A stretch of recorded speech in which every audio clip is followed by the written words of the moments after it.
Okay, everyone. Starting with chapter number 4 of Indian economic development, that is human capital formation. ठीक है, ये chapter mainly deal करता है with the current scenario. Human capital और physical capital के बीच का difference क्या होता है, इससे ये स्टार्ट होता है. ह्यूमन कैपिटल मतलब क्या? स्किल, नॉलेज, एक्सपीरियंस, ट्रेनिंग के थ्रू जो भी अक्वायर करता है एक इंडिविजुअल, उसे बोला जाता है क्या? Human capital. बॉयज, बस. और जो भी प्लांट एंड मशीन हम खरीदते हैं तो हमें प्रोडक्शन में हेल्प कर रही होती है, उसे क्या बोला जाता है? Physical capital. Okay. Human capital और फिजिकल कैपिटल के बीच में बेसिक डिफरेंस क्या है? ह्यूमन कैपिटल को देख सकते हो क्या? नहीं. तुम्हारा स्किल और नॉलेज नहीं देखा जा सकता है. Okay, you can experience it but you can not see it. Okay. तो ह्यूमन कैपिटल कैसी होती है? इनटेंजिबल. लेकिन फिजिकल कैपिटल कैसी होती है? टेंजिबल. फिजिकल कैपिटल जो होती है वो एक से दूसरी जगह मूव कर सकती है. Okay, it can move from one place to another. लेकिन क्या ह्यूमन कैपिटल मूव कर सकता है? बेटा मूव तो कर सकता है लेकिन it is comparatively less mobile. हमारा स्किल और नॉलेज का movement is subject to more factors than plant and machine का मूवमेंट. ओके. तो लेस मोबाइल होता है human capital and more mobility you can see in what? Physical capital. Plant and machine में emotional factors involve नहीं होते unlike human capital. Okay. Physical capital की बात करें तो इसका डेप्रिसिएशन जो है, इसका डेप्रिसिएशन होगा ही. लेकिन ह्यूमन कैपिटल का डेप्रिसिएशन रोका जा सकता है. ओके. ह्यूमन कैपिटल का डेप्रिसिएशन कंट्रोल किया जा सकता है विद अ कंटिन्यूअस अपडेशन. ठीक है, तुम अपना नॉलेज स्किल अपडेट कर सकते हो और जिसकी वजह से तुम्हारा डेप्रिसिएशन रोका जा सकता है. Physical capital can not be separated from owner. आप फिजिकल कैपिटल को अलग नहीं कर सकते, सॉरी, ह्यूमन कैपिटल को अलग नहीं कर सकते उसके ओनर से, लेकिन फिजिकल कैपिटल को अलग कर सकते हो उसके ओनर से. प्लांट एंड मशीन को उसके ओनर से अलग किया जा सकता है, लेकिन तुम्हारा स्किल और नॉलेज तुमसे अलग नहीं किया जा सकता. लास्टली, ह्यूमन कैपिटल का development is a social process. ठीक है, जिसे तुम इंपोर्ट नहीं कर सकते. ह्यूमन कैपिटल को इंपोर्ट नहीं किया जा सकता है. ओनली थ्रू पॉलिसी चेंजेस तुम्हारी कंट्री में ह्यूमन कैपिटल डेवलप हो सकता है, राइट? लेकिन फिजिकल कैपिटल को इंपोर्ट किया जा सकता है और ये मेनली टेक्नोलॉजिकल प्रोसेस होती है. प्लांट एंड मशीन में advancement, that is what is physical capital का development in a nation. Okay. Now coming on to next thing, that is human capital formation. What is human capital formation? बेटा human capital यानी कि skill and knowledge of an individual. But what is human capital का formation? Addition to the skill and knowledge of an individual, उसे कहते हैं human capital formation. कितना आपने stock add कर दिया है ऐसे लोगों का आपकी कंट्री में जिनके पास स्किल है, एजुकेशन है, नॉलेज है, जो ट्रेन्ड है. Okay, that is basically human capital formation. अगर तुम्हारी कंट्री में अभी 40 लाख लोग हैं जो ह्यूमन कैपिटल का हिस्सा है, और at the end of this year अगर 44 लाख ऐसे लोग रहते हैं जो ह्यूमन कैपिटल का हिस्सा है, तो बताओ ह्यूमन कैपिटल कितने से बढ़ गई है? 4 लाख. तो अगर ह्यूमन कैपिटल फॉर्मेशन पूछा जाएगा तो answer would be what? 4 lakh. ठीक है. 40 लाख और 44 lakh, 40 lakh and 44 lakh human capital है. ये स्टॉक कॉन्सेप्ट है, पॉइंट ऑफ टाइम की बात कर रहे हैं. लेकिन ह्यूमन कैपिटल फॉर्मेशन बोल रहे हैं addition to the stock of capital during a period of time. Period of time cover हो गया तो ये क्या हो गया? फ्लो कॉन्सेप्ट हो गया. हमें क्लियर? ह्यूमन कैपिटल फॉर्मेशन को लेके कौन से प्लान में बात हुई थी? 7th 5 year plan. 7th 5 year plan जो हमारी कंट्री का बना था उसमें फोकस किस पे हो गया था? ह्यूमन कैपिटल फॉर्मेशन पे. हमें क्लियर? ठीक है. अब 5 तरीके हैं ह्यूमन कैपिटल को फॉर्म करने के. सबसे पहला है expenditure on what? Expenditure on education. ठीक है. एजुकेशन में खर्चा किन किन चीजों पे, मतलब क्यों ही करते हो तुम? Why are you taking education since so long and you will be further taking education? What you want better earning, you want better standard of living. ज्यादा पैसे से तुम क्या चाहते हो? ज्यादा अच्छा standard of living. You want stability, right? Stability of income अगर चाहिए तो एजुकेशन लेना जरूरी है। फिर इनोवेशन, अगर तुम चाहते हो तुम तुम्हारी कंट्री में बेटर कंट्रीब्यूट कर पाओ इन टर्म्स ऑफ टेक्नोलॉजी, तो भी तुम्हें एजुकेशन लेना पड़ेगा। Plus if you want to modernize your economy in terms of not only technology but also in terms of social outlook, तो भी सोशली मॉडर्नाइज भी करना है ना इकोनॉमी को, तो लोगों को एजुकेशन लेना पड़ेगा। Okay, people will have to take education because of all these reasons. बेटा ना सिर्फ तुम टेक्नोलॉजिकल चेंज जल्दी अडाप्ट कर पाते हो because of education, because you are ready to unlearn and relearn. Okay, पुरानी चीजें भूल के नई सीखनी पड़ेंगी, और वो तुम्हें कहीं ना कहीं एजुकेशन सिखाता है। Okay, and that is why socially कुछ भी चेंज या टेक्नोलॉजिकली कुछ भी चेंज अगर तुम्हें अडाप्ट करना है तो you need education. Second, health.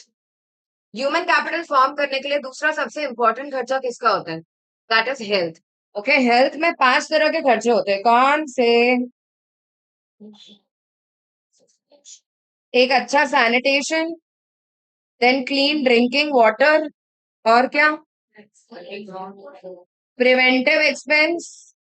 Preventive मतलब वैक्सीन लगवाना, कोई बीमारी आए उससे पहले ही प्रिकॉशन ले लो। ठीक है। क्यूरेटिव एक्सपेंस मतलब अगर बीमार हो गए तो ट्रीटमेंट लेना, दैट इज क्यूरेटिव खर्चा। और सोशल एक्सपेंस, अवेयरनेस क्रिएट करना लोगों में। आज अगर कोविड हुआ तो तुम्हारी कंट्री में या पूरे वर्ल्ड में, तो कंटिन्यूस अवेयरनेस प्रोग्राम्स हो रहे थे कि इससे बचने के लिए तुम्हें क्या क्या करना पड़ेगा। Okay, that is creating social awareness, educating people around you. 5 तरह के खर्चे कौन कौन से? Good sanitation, drinking water, vaccination मतलब प्रिवेंटिव खर्चा, क्यूरेटिव खर्चा ट्रीटमेंट लेने का खर्चा, और फाइनली सोशल अवेयरनेस क्रिएट करने का खर्चा। Am I clear? क्यों अच्छा हेल्थ चाहिए? क्या करेगा हेल्थ तुम्हारे लिए? करेक्ट। बेटा एक सर्दी खांसी भी हो जाए ना, तो वो भी क्लास आना मुश्किल हो जाता है।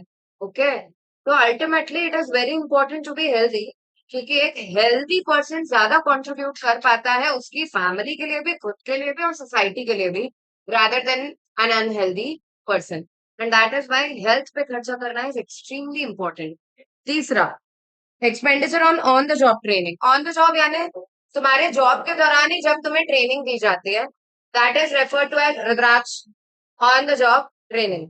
ठीक है। ऑन द जॉब ट्रेनिंग दो तरह से होती है, एक है ऑन कैंपस और दूसरा होता है ऑफ कैंपस। या तो तुम्हें एक वर्कशॉप पे ले जाया जाता है और वहां पे तुम्हें अलग से ट्रेनिंग दी जाती है ताकि मेन वर्किंग डिस्टर्ब ना हो, या फिर दूसरा ऑप्शन अवेलेबल क्या है? मेन वर्किंग, मेन ऑफिस के दौरान ही तुमसे अभी इमीडिएटली क्वेश्चन होंगे। ठीक है, there's a warning, all three of you. And there will be a tick in front of your name if you don't answer. Fine. Regarding this chapter, of course. Now,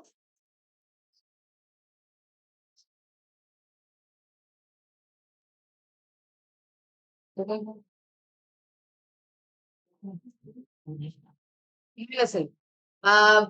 on the job training में एक तरीका तो है workshop पे लेगा और वहां अलग से ट्रेनिंग दे रहे हैं, या दूसरा तरीका है मेन कैंपस में आपको एक ट्रेंड वर्कर ट्रेनिंग देते जा रहा है, मेन कैंपस में ही तुम्हें सिखाया जा रहा है, you are being train. Okay, फायदा क्या ऑन द जॉब ट्रेनिंग का?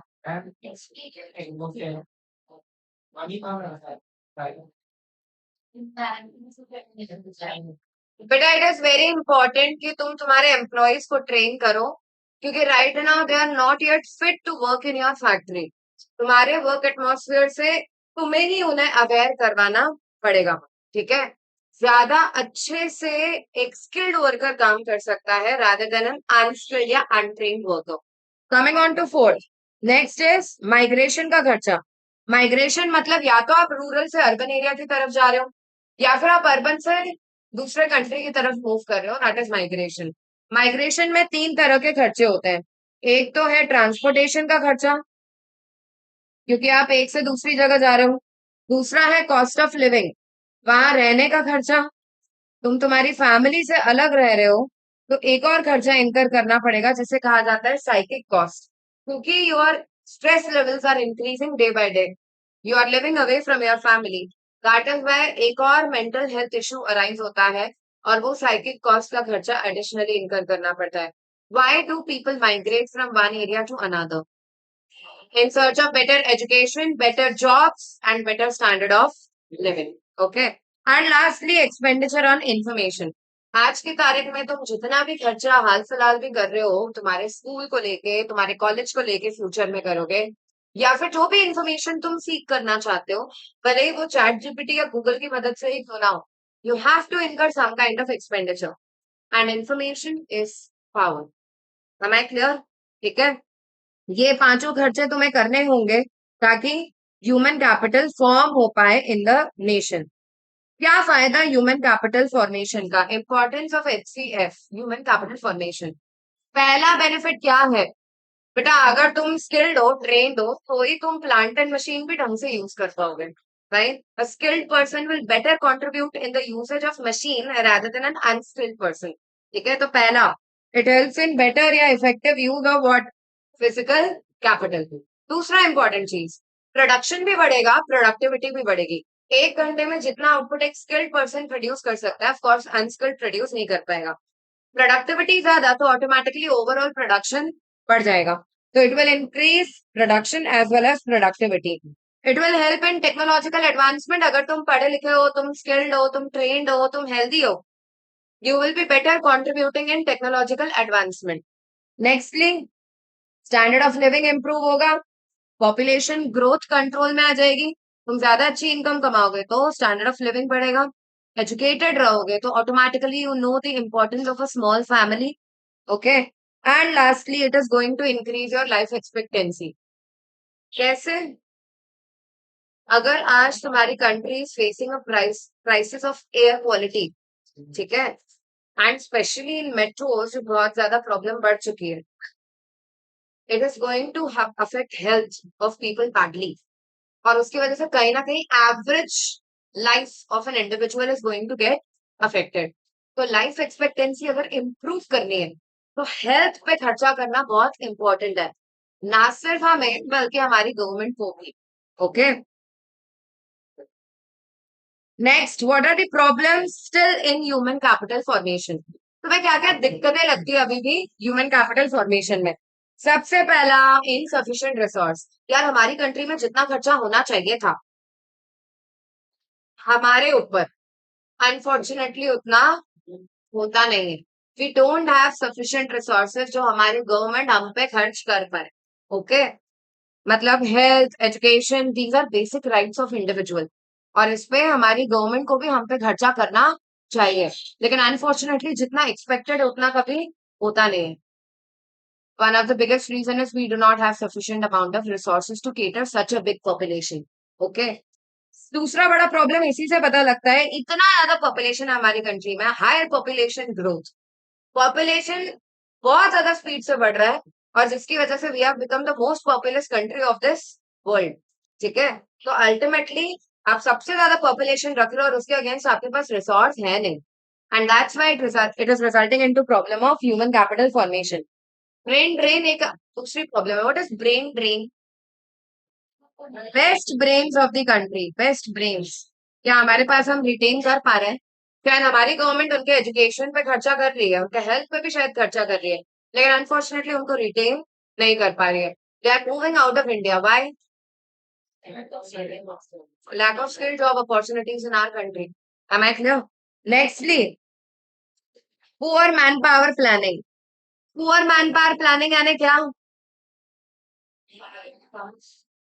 बेटा? मैन पावर प्लानिंग इतनी पैथेटिक है कि डिमांड ऑफ मैन पावर मतलब labour is very less in comparison to what? Supply of labour या man power in the economy. ये डिमांड सप्लाई का मिसमैच कंटिन्यूअसली चल रहा है। Okay, next, weak science and technology. Technological advancement बहुत ज्यादा हो नहीं पाया है, scientifically we are not growing very much, and that is why human capital form नहीं हो पा रहे हैं. We can not just produce skilled people in the country. Another big problem क्या है? Several imbalances. बेटा जो टर्शरी एजुकेशन पे खर्चा हो रहा है ना पर पर्सन, टर्शरी पे पर पर्सन खर्चा कंपैरेटिवली ज्यादा है in comparison to what? Primary पे पर पर्सन खर्चा. तो मैं ये नहीं बोलना चाह रही हूँ कि टर्शरी पे खर्चा ज्यादा है तो उसको कम कर दिया जाए. बेटा ओवरऑल एक्सपेंडिचर एंड एजुकेशन जो हमारी कंट्री में हो रहा है वो काफी कम है जितना होना चाहिए ideally. Okay. And that is why tertiary education पे तो आप पर पर्सन फिर भी डिसेंट खर्चा कर रहे हो, लेकिन प्राइमरी एजुकेशन पे भी, फ्री प्राइमरी एजुकेशन पे गवर्नमेंट को पर पर्सन खर्चा बढ़ाने की जरूरत है. तो ही हर पर्सन एटलीस्ट प्राइमरी एजुकेशन या एलिमेंट्री एजुकेशन ले पाएगा. Okay. Coming on to next, human capital और ह्यूमन डेवलपमेंट, इन दोनों में से ब्रॉडर टर्म कौन सा है? Human development is a much broader term in comparison to human capital जो नैरो टर्म है. क्यों? What's the basic difference? Human development क्यों बढ़ा है? बेटा ह्यूमन डेवलपमेंट तुम्हें फाइनल एंड मान रहा है. तुम्हारा development is the main thing. भले ही अब तुम प्रोडक्शन में कंट्रीब्यूट करो या ना करो, तुम अगर डेवलप्ड हो या स्किल्ड हो या ट्रेन्ड हो तो तुम ऑटोमेटिकली कंट्री के अपलिफ्टमेंट में हेल्प करोगे. भले ही सोशल अपलिफ्टमेंट हो या फिर टेक्नोलॉजिकल अपलिफ्टमेंट हो, लेकिन अगर यू आर नॉट ट्रेन्ड या स्किल्ड तो अल्टीमेटली तुम अपलिफ्टमेंट में हेल्प नहीं कर पाओगे. ठीक है. तो ह्यूमन डेवलपमेंट ट्रेट्स यू कि भाई तुम्हारा डेवलपमेंट होना जरूरी है because you have to take better decisions in your life. Okay. Human capital सिर्फ तुम्हें एक मीडियम मानता है प्रोडक्शन करने का. Okay. If you will productively contribute to development process यानी प्रोडक्शन में कहीं ना कहीं कंट्रीब्यूट करोगे तो ही you are a part of human capital. Am I clear? You are just a means, माध्यम टू सिक्योर ग्रेटर प्रोडक्शन. अब गवर्नमेंट इंटरवेंशन क्यों जरूरी है ह्यूमन कैपिटल फॉर्मेशन में? तुम्हें क्या लगता है? गवर्नमेंट हर लेवल पे इंटरवीन करती है. Local level, state level, national level, तीनों लेवल की गवर्नमेंट खर्चा करती है ऑन एजुकेशन. मेनली खर्चा होता है by state government. Okay. Why is government intervention so important? क्योंकि भाई अगर सिर्फ प्राइवेट सेक्टर पे एजुकेशन छोड़ दिया गया तो एजुकेशन में मोनोपोली क्रिएट हो जाएगी. लोगों को अवेयरनेस नहीं है कि उन्हें कौन सा इंस्टीट्यूट कॉलेज ज्वाइन करना है. गवर्नमेंट को एफिलिएशन देने पड़ते हैं. सीबीएसई, आईसीएसई बोर्ड कौन सा है, एमपी बोर्ड है या कौन सा यूजीसी एफिलिएटेड है, ये सारे एफिलिएशन कौन दे रही है? गवर्नमेंट दे रही है. और अगर गवर्नमेंट ये सब ना करे तो हम अपने लॉन्ग टर्म डिसीजन गलत ले लेंगे. एक जगह अगर तुमने एजुकेशन स्कूल या कॉलेज में स्टार्ट कर दी, तुमने अपना टाइम इन्वेस्ट कर दिया, पैसा इन्वेस्ट कर दिया है. अगर ये एफिलिएशन नहीं होंगे तो अल्टीमेटली तुम्हारा डिग्री अफेक्ट हो जाएगा. These are long term irreversible decisions and that is why government will have to intervene ताकि तुम्हें अच्छा क्वालिटी एजुकेशन कम कॉस्ट में मिल जाए, मोनोपोली क्रिएट ना हो, तुम्हें अवेयरनेस क्रिएट, तुम्हें अवेयर कर पाए गवर्नमेंट. एंड लास्टली ये लॉन्ग टर्म डिसीजन है इसलिए गवर्नमेंट का इंटरवेंशन हो जाता है जरूरी. And that is what they have given you. क्या लॉन्ग टर्म ग्रोथ अफेक्ट कर सकता है ये इंडिविजुअल का? To avoid monopoly, then provide good quality education at reasonable cost. And education is the right of each and every individual. Okay? It is right of you people to get educated. इसलिए government को interfere करना पड़ेगा. अब बेटा यहाँ पे कुछ institutions के नाम है, तुम्हें पता है इसके फुल फॉर्म और ईयर तुमको पता होना चाहिए. एजुकेशन में 3 इंस्टीट्यूशन है. एनसीईआरटी का बोलो क्या है full form? National council for education research and training क्या करता है?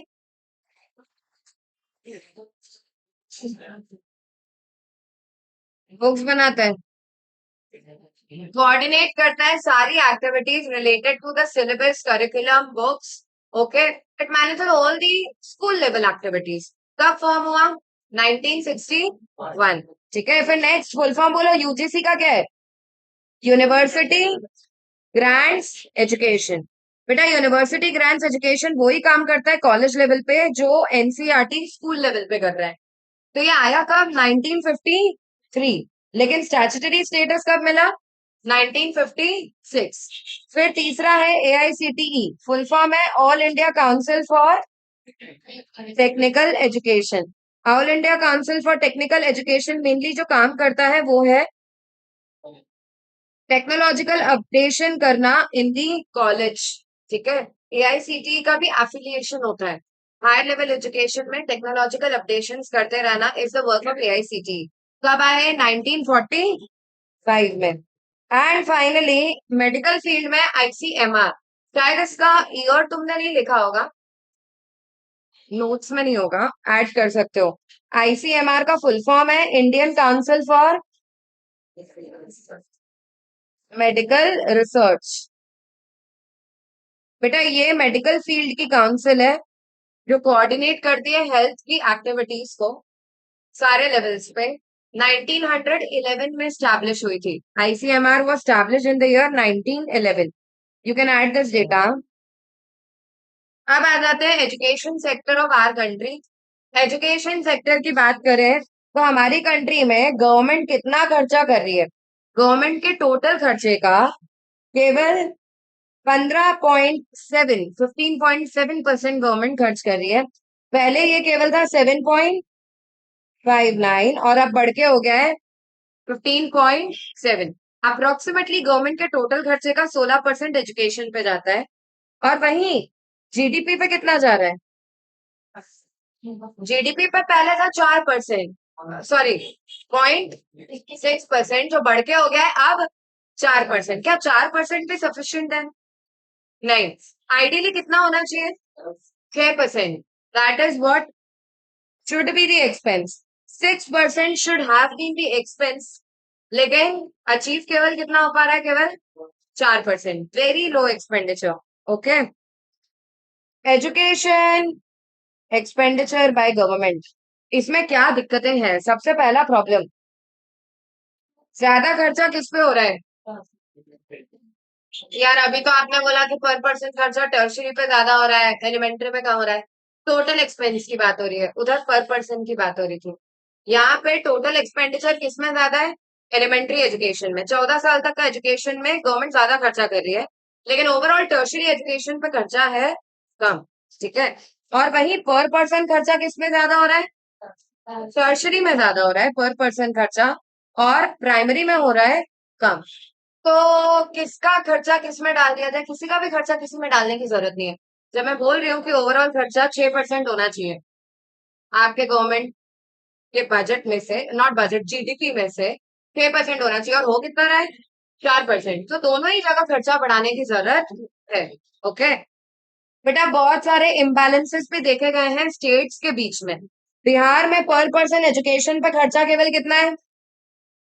3,000, सॉरी 4,000। और हिमाचल में कितना है? 34,000। तो यू कैन सी पर पर्सन एजुकेशन पे खर्चा स्टेट वाइज भी वैरी कर रहा है, उसे थोड़ा स्टेबलाइज करने की जरूरत है। अब आ जाते हैं फ्री एंड कंपलसरी एजुकेशन को लेके गवर्नमेंट ने क्या क्या किया है। ओके, सबसे पहली चीज गवर्नमेंट का वॉइस एट द बैक,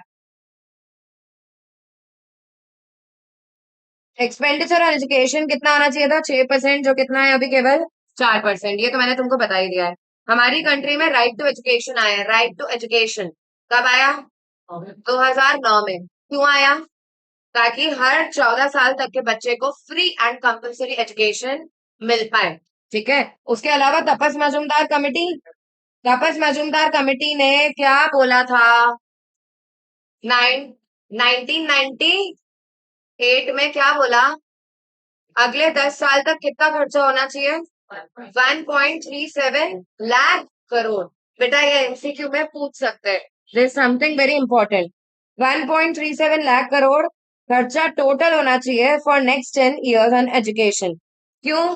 ताकि एलिमेंट्री एजुकेशन सबको मिल पाए। 100% प्राइमरी लिटरेसी चाहिए हमको। Okay, and lastly education cess वाला डेटा भी आ चुका है एग्जाम में।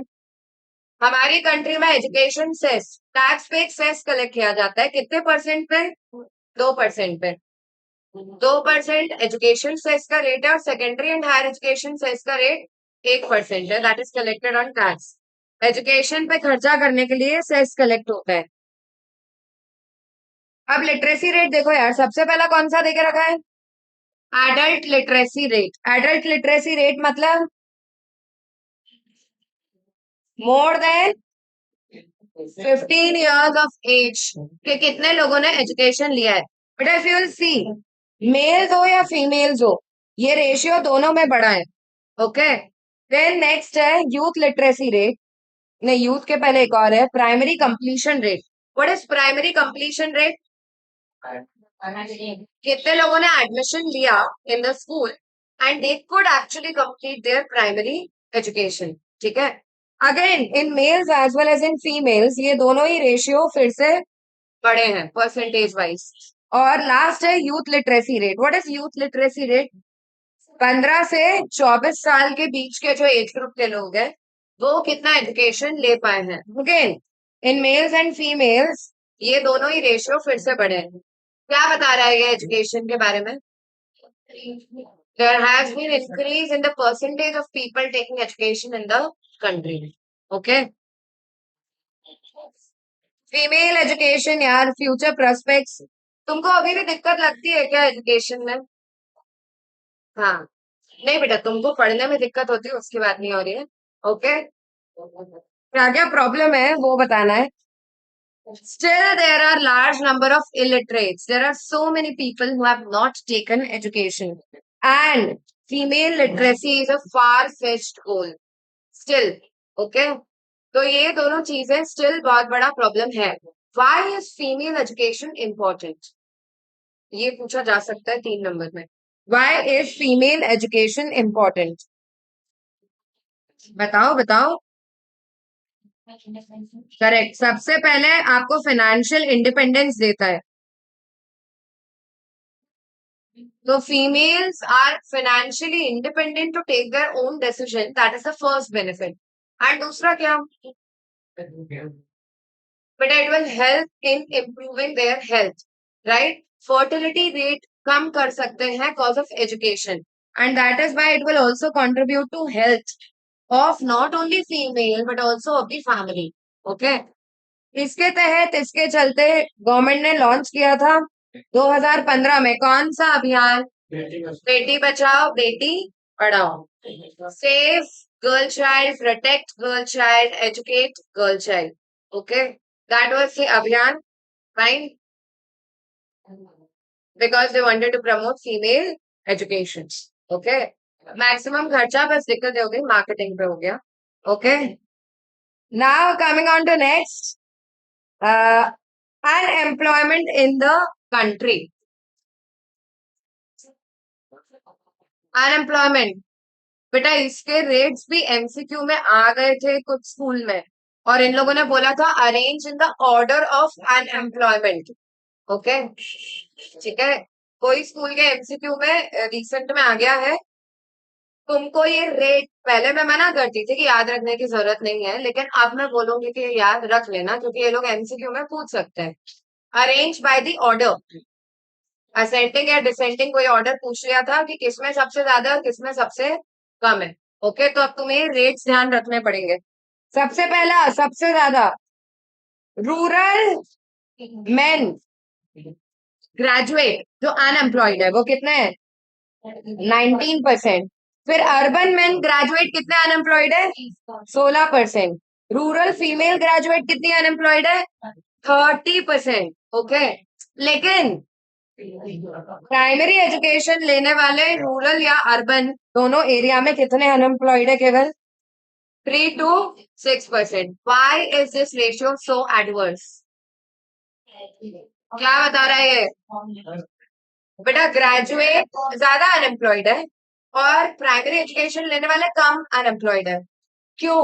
क्योंकि हमारी कंट्री में स्किल जॉब ज्यादा अवेलेबल नहीं है। ओके, अनस्किल्ड जॉब्स फिर भी है लेकिन स्किल जॉब्स नहीं है। सेकंड बिग प्रॉब्लम, अगर कोई पर्सन ग्रेजुएशन या पोस्ट ग्रेजुएशन कर लेता है तो वो कम वेज रेट पे जॉब एक्सेप्ट नहीं करता है, लेकिन एक प्राइमरी एजुकेशन वाला पर्सन शायद कम वेज रेट पे भी जॉब एक्सेप्ट करने को तैयार हो जाता है। Coming on to the last topic, national education policy 2020।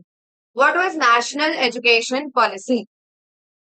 2020 में 3 तरह के स्किल्ड लोगों की जरूरत थी। सबसे पहला टेक्नोलॉजिकल एडवांसमेंट क्योंकि होता जा रहा है तो कंप्यूटर एंड डेटा साइंस के एक्सपर्ट चाहिए। ओके, सेकंड इंपॉर्टेंट थिंग, क्योंकि धीरे धीरे डिजीजेस बढ़ती जा रही है तो हमको आर्ट एंड ह्यूमैनिटीज में लोग चाहिए। And apart from that there is depletion of resources, तो केमिस्ट्री फिजिक्स इन सब के लोग भी हमको चाहिए। No commerce people. ओके, इसके साथ ये चैप्टर होता है खत्म।